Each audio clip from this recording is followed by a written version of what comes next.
आदाब, JKLH live में आपका बहुत इस्तकबाल करते हैं। खबरों के साथ मैं हूं हिना जुबैर। हेडलाइंस के बाद शुरुआत करेंगे सबसे अहम खबर के साथ। आर्टिकल 370 को हटाने के मामले पर आज सुप्रीम कोर्ट में समाअत हुई। सुप्रीम कोर्ट की 5 जजों की आईनी बेंच ने कहा कि वो 2 अगस्त से इस मामले की समाअत शुरू करेगी। सुप्रीम कोर्ट के आईनी बेंच ने तमाम फरीकीन से जवाब तलब कर लिया है। मरकजी हुकूमत की जानिब से सुप्रीम कोर्ट से आर्टिकल 370 हटाए जाने के बाद कश्मीर के हालात में तब्दीली के बारे में मालूमात दी गई है। 25 जुलाई तक तमाम फरीकीन जवाब दाखिल कर सकते हैं। CJI ने कहा कि पीर और जुमे के अलावा सुबह 10:30 बजे से समाअत होगी। CJI ने कहा आर्टिकल 370 से मुतालिक कोई दस्तावेज 27 जुलाई के बाद अदालत में दाखिल नहीं किया जाना चाहिए। सुप्रीम कोर्ट की आईनी बेंच ने कहा केस से मुतालिक तमाम दस्तावेजात पेपरलेस दायर किए जाएंगे। सुप्रीम कोर्ट जम्मू कश्मीर की सूरत हाल से मुतालिक मरकज की तरफ से दाखिल करदा नए हलफनामे पर समाअत नहीं करेगा। आईनी बेंच ने कहा कि वो सिर्फ आईनी मामले पर ही समाअत करेगा। मरकज के नए हलफनामे का इस मामले में कोई असर नहीं है। सीनियर वकील राजू रामचंद्रन ने कहा कि शाह फैसल और शहला रशीद ने सुप्रीम कोर्ट में आर्टिकल 370 केस में दायर दरख्वास्त वापस ले ली है। चीफ जस्टिस ने दरख्वास्त गुजारों की लिस्ट से दोनों के नाम निकालने को कहा है। अब तक आर्टिकल 370 केस की समाअत में शाह फैसल बमुकाबला गवर्नमेंट ऑफ इंडिया के नाम पर लीड पिटीशन दर्ज थी, अब नए नाम से दर्ज किया जाएगा। हुकूमत की तरफ से वाज़ेह किया गया कि अगरचे हुकूमत ने दफा 370 के निफाज के बाद जम्मू कश्मीर में बदली हुई सूरत हाल के बारे में जवाब दाखिल कर दिया है, लेकिन इस केस से मुताल्लिक आईनी सवालात के खिलाफ दलील के तौर पर इस्तेमाल नहीं किया जाएगा।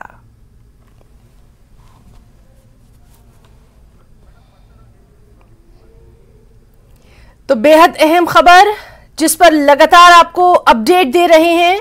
दफा 370 को हटाने के मामले पर आज सुप्रीम कोर्ट में सुनवाई हुई है और सुप्रीम कोर्ट की 5 जजों की आईनी बेंच ने कहा है कि वो 2 अगस्त से यानी आने वाले 2 अगस्त से इस मामले की समाअत शुरू करेगी। सुप्रीम कोर्ट की आईनी बेंच ने तमाम फरीकीन से जवाब तलब किया है।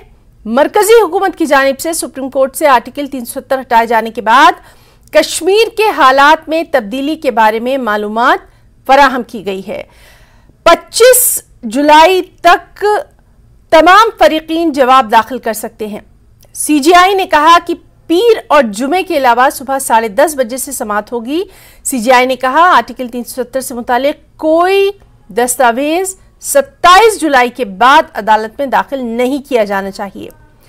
सुप्रीम कोर्ट की आईनी बेंच ने कहा कि केस से मुतालिक तमाम दस्तावेजात पेपरलेस दायर की जाएंगे। आईनी बेंच ने कहा कि वो सिर्फ आईनी मामले पर ही समाअत करेगा। मरकज के नए हलफनामे का इस मामले में कोई असर नहीं है। सीनियर वकील राजू रामचंद्रन ने कहा कि शाह फैसल और शहला रशीद ने सुप्रीम कोर्ट में आर्टिकल 370 केस में दायर दरख्वास्त वापस ले ली है। चीफ जस्टिस ने दरख्वास्त गुजारों की लिस्ट से दोनों के नाम निकालने को कहा है। अब तक आर्टिकल 370 केस की समाअत में शाह फैसल बमुकाबला गवर्नमेंट ऑफ इंडिया के नाम पर लीड पिटीशन दर्ज थी, अब नए नाम से दर्ज किया जाएगा।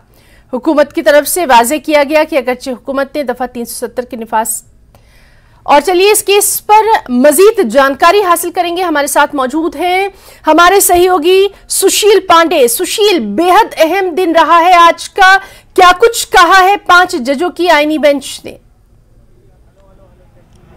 देखिए हिना, जो सबसे बड़ी खबर है वो फिलहाल यही है कि जम्मू कश्मीर में आर्टिकल 370 की संवैधानिकता को जो चुनौती देने वाली तमाम याचिकाएं दाखिल की गई थी उस पर अब सुप्रीम कोर्ट 2 अगस्त से सुनवाई करेगा। आज तमाम याचिकाकर्ताओं की तरफ से ये कहा गया कि इस पूरे मामले में जो फिलहाल केंद्र सरकार की तरफ से हलफनामा दाखिल किया गया है वो हलफनामा इस इश्यू से कहीं ना कहीं नहीं मिलता है और इसीलिए इस पूरे मामले पर केंद्र सरकार के उस नए हलफनामे पर विचार नहीं किया जाना चाहिए।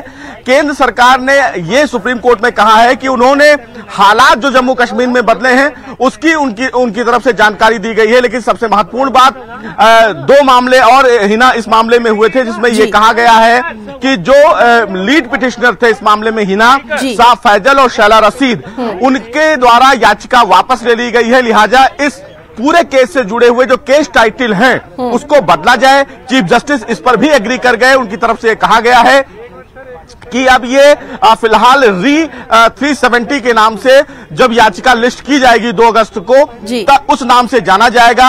हालांकि सुप्रीम कोर्ट ने आज यह स्पष्ट किया है कि तमाम पक्षकारों की तरफ से 27 जुलाई तक इस पूरे मामले से जुड़े दस्तावेजों को सुप्रीम कोर्ट में दाखिल किया जाए, जिस पर सुप्रीम कोर्ट आगे कोई फर्दर डॉक्यूमेंट नहीं लेगा। सुप्रीम कोर्ट ने यह भी कहा कि इलेक्ट्रॉनिक आधार पर ही तमाम दस्तावेजों को सुप्रीम कोर्ट में दाखिल किया जाए। हालांकि कोई दस्तावेज कागजी रूप में सुप्रीम कोर्ट में नहीं दाखिल किया जाएगा। केंद्र सरकार से सुप्रीम कोर्ट ने कहा है कि जो भी हलफनामा फिलहाल नए रूप में दाखिल किया गया था उसको ऑन रिकॉर्ड वो नहीं लेते हैं। केंद्र सरकार की तरफ से हिना जो हलफनामा दाखिल किया गया उस हलफनामे में ये जानकारी दी गई थी कि 370 हट जाने के बाद जम्मू कश्मीर के हालात में कितने बदलाव आए। स्कूल, हॉस्पिटल्स या वहां पर जो अलगाववादी तमाम हिंसा होती थी उसमें कहीं ना कहीं कमी आई है, लेकिन सुप्रीम कोर्ट ने कहा है कि वो इस पूरे मामले को रिकॉर्ड पर नहीं लेंगे। हालांकि तमाम जो पक्षकार थे उनकी तरफ से हिना ये कहा गया कि चूंकि मामला कॉन्स्टिट्यूशन वैलिडिटी से संबंधित है, लिहाजा वहां पर आंकड़ों में क्या हुआ, चीजें कितनी बदली, उस पर विचार नहीं किया जाना चाहिए। विचार इस पर किया जाना चाहिए कि आर्टिकल 370 केंद्र सरकार के द्वारा जो हटाया गया क्या संवैधानिक रूप से वो सही है।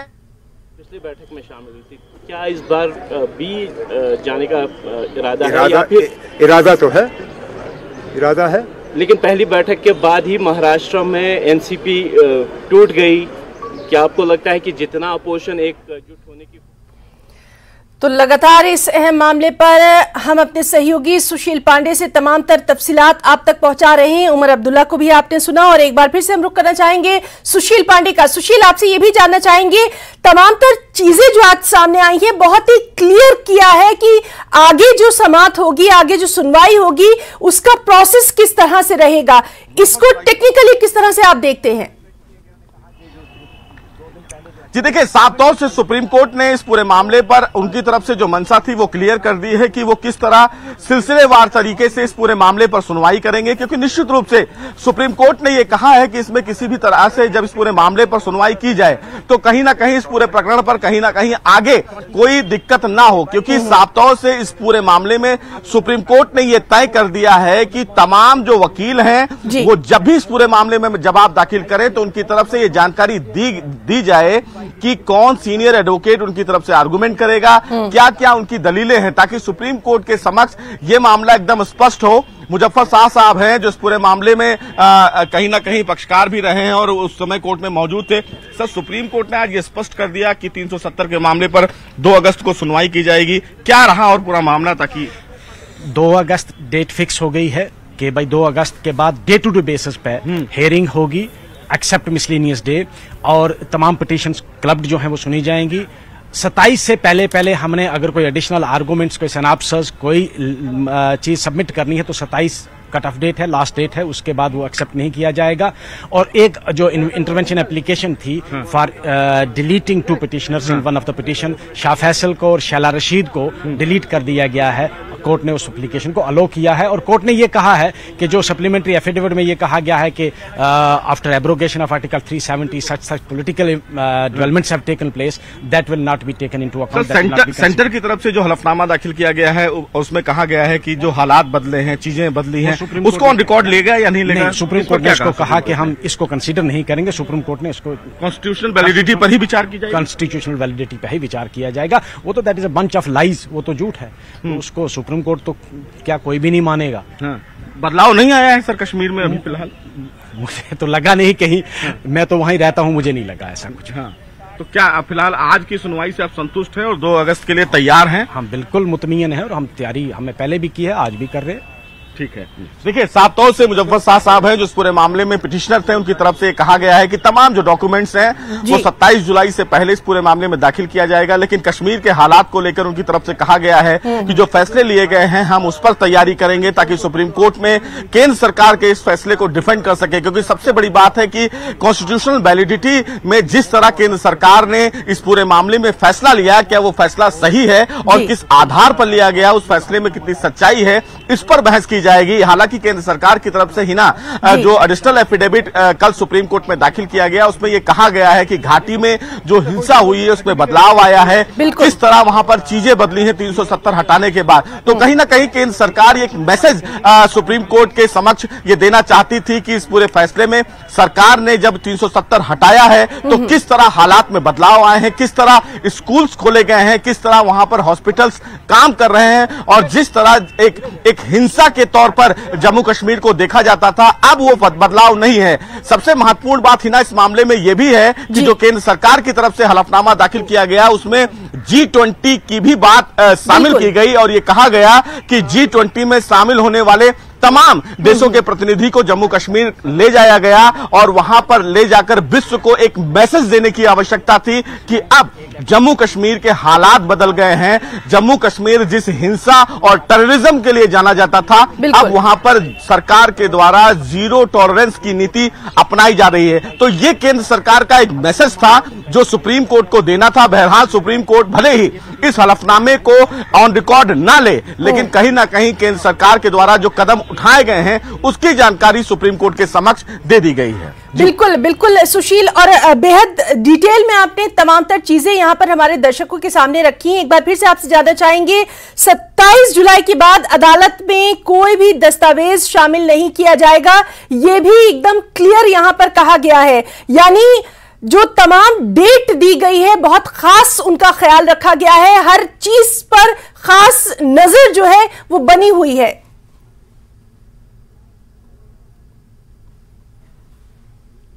संविधान पीठ के द्वारा 370 के मामले पर तमाम पहलुओं को बहुत ही पहले से ही क्लियर कर दिया गया है। जस्टिस डीवाई चंद्रचूड़ और जस्टिस संजय किशन कौल ने तमाम याचिकाकर्ताओं से यह पहले ही कह दिया है कि 27 जुलाई के बाद इस मामले में कोई भी दस्तावेज दाखिल न किए जाएं। अगर 27 जुलाई के बाद कोई भी दस्तावेज सुप्रीम कोर्ट में दाखिल किया जाएगा तो उसको ऑन रिकॉर्ड नहीं माना जाएगा। सुप्रीम कोर्ट ने यह भी स्पष्ट कर दिया है कि तमाम पक्षकारों की तरफ से जो दलीलें होंगी उन दलीलों का एक रिटन सबमिशन इलेक्ट्रॉनिक मोड में सुप्रीम कोर्ट के समक्ष पहले ही जमा कर दिया जाए ताकि जो ऑब्जेक्शंस हो सुप्रीम कोर्ट सुनवाई के दौरान उसको रेज करे। और साथ ही साथ सुप्रीम कोर्ट ने यह भी कह दिया है कि चूंकि इसमें याचिकाकर्ता बहुत ज्यादा हैं, एडवोकेट्स बहुत ज्यादा हैं, लिहाजा जो आर्गुइंग काउंसिल हैं यानी कि जो बहस करने वाले तमाम एडवोकेट्स हैं वो कहीं ना कहीं इस मामले में पहले ही क्लियर कर दिए जाएं ताकि सुप्रीम कोर्ट के समक्ष जो भी दलीलें आए वो फिल्टर होके आए ताकि इस पूरे मामले में सुनवाई को और लंबा न खींचा जाए। और यही जानकारी केंद्र सरकार को भी सुप्रीम कोर्ट ने दी है कि तमाम जो हलफनामा है उनके पक्षकारों की तरफ से या जो 370 हटाने के सरकार के इस फैसले के पक्ष में है, सुशील और बेहद अहम ये खबर है, इस पर लगातार नजर बनी हुई है। फिलहाल आपका बहुत बहुत यहां शुक्रिया अदा करना चाहेंगे, तमाम तर जो जानकारी आपने हमारे दर्शकों तक दी है। तो लगातार इस अहम खबर पर हमारी नजर बनी हुई है। JKLH लाइव में अभी के लिए फिलहाल इतना ही, लेकिन खबरों के लिए लगातार बने रहिए। आदाब।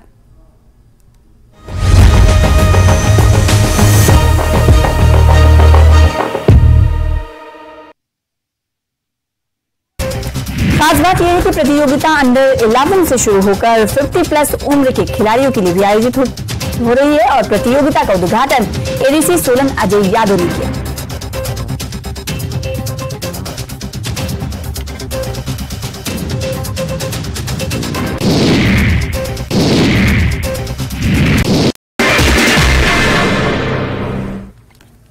आदाब, नमस्कार, आप देख रहे हैं धार भी रफ्तार भी। मैं हूं आपके साथ सना वारिस। देश और दुनिया की तमाम खबरों को जानेंगे तेज रफ्तार अंदाज में। इसकी शुरुआत जम्मू कश्मीर की अहम खबरों के साथ।